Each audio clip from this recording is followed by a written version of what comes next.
என் பொண்ணு வந்து ரூபாய்க்காகவும் டவுரிக்காகவும் எங்கள் பிஸ்னஸ் எழுதி கொடுக்கணும் அப்படின்னு சொல்லியும் ஓவர் டார்ச்சர் கொலை மிரட்டலோட வந்து பண்ணியிருக்காங்க. 41 days அவங்க வீட்டில் இருந்திருக்கான்னா ஒவ்வொரு தடவையும் வந்து அவளை வந்து அவ்வளோ ஹராஸ் பண்ணியிருக்காங்க ஃபிசிக்கலாகவும். இது போக அந்த பையனுக்கு ஒரு அஃபேர் இருக்குது அப்படிங்கிறதையும் அதுக்கப்புறம் தான் தெரிஞ்சிருக்கு. அந்த பொண்ணை வச்சுக்கிட்டே தான் என் பொண்ணையும் வந்து ஒரு சர்வெண்ட் மாதிரி நடத்தி அவ்வளோ தூரம் ஹராஸ் பண்ணி அவளை வந்து நீ ஏதாவது உங்கள் அம்மா அப்பாட்ட சொன்னேன்னா உன்னை வந்து நாங்கள் கொலை பண்ணிடுவோம் அப்படிங்கிறதையும் வந்து சொல்லி பண்ணியிருக்காங்க. அதுக்கப்புறம் அவள் இங்கே வந்த போது தான் எங்களுக்கு தெரியும் அவங்க மாமனாரும் அந்த பையனும் சேர்ந்து தான் அவங்க கார்லேயே வந்து நீ உங்கள் அம்மா அப்பாட்ட போய் எல்லாம் எழுதி வாங்கினா தான் வரணும்னு. இவ போக மாட்டேன் அப்படின்னு சொல்லியிருக்கா. நீ டைவர்ஸ் கொடுத்துரு, அப்படி இல்லைன்னா இல்லை நான் கொடுக்க மாட்டேன், இல்லை நான் லிவிங்கில் முன்னாடியே வந்து வாழ்ந்து காட்டுவேன் அப்படின்னு.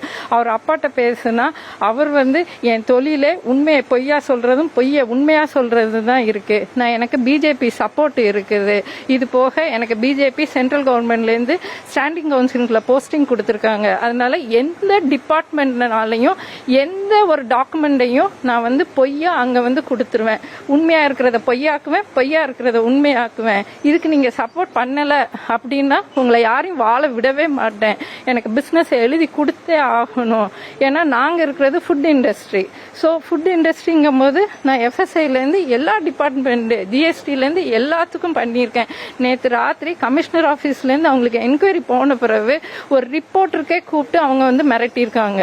நீங்கள் இங்கே வந்து இருக்கும்போது எத்தனை ஃபோன் கால்ஸ் நீங்களே வந்ததை பார்த்துருக்கீங்க. எல்லாத்தையும் நேற்று எனக்கு மிரட்டிட்டு டெலீட் பண்ணிட்டு இன்னைக்கு காலையில் சாரி அப்படின்னு சொல்லி அகெயின் வந்து மெசேஜ். இது எல்லாத்தையுமே உங்கள்கிட்ட நான் காட்ட தான் செஞ்சேன். இதுக்கு முன்னாடி பண்ண எல்லா இதுக்குமே ப்ரூஃப் எல்லாமே கன்சர்ன் டிபார்ட்மெண்ட்லையும் கொடுத்துருக்கோம். சிஎம் செல்லுக்குமே நேற்று வந்து இந்த இதை வந்து வாங்கிட்டு வந்து மிரட்டி என்னை அனுப்பிட்டாங்க அவங்க வண்டியிலேயே. உங்களுக்கு ஏதாவது உயிருக்கு ஏதாவது பாதுகாப்பு இல்ல அங்க ஏதாவது உங்களை ஏதாவது த்ரெட்டன் பண்ணாங்களா? அப்படி ஏதாவது பண்ணிருக்காங்களா? அவங்க எனக்கு கொலை மிரட்டலே பண்ணியிருக்காங்க சார். பிசிக்கலாவும் இது பண்ணியிருக்காங்க.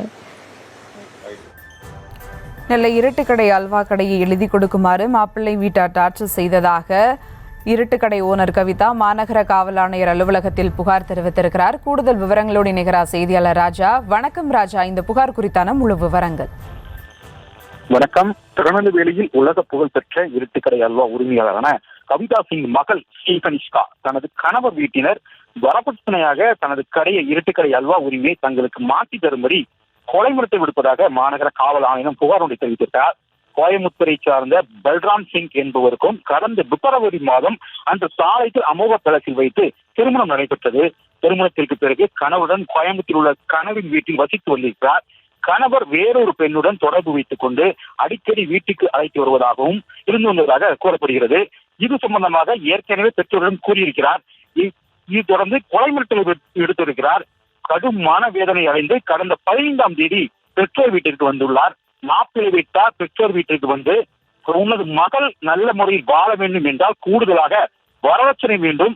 திருநெல்வேலி இயங்கிக் கொண்டிருக்கும் பிரதான லாலக்கடையான இருட்டுக்கடையை எனது பெயருக்கு எழுதி தர வேண்டும், இல்லை என்றால் நான் உன் மகளுடன் வாழ மாட்டேன் என்று வீட்டிற்கு வந்து மிரட்டி சென்றிருக்கிறார்.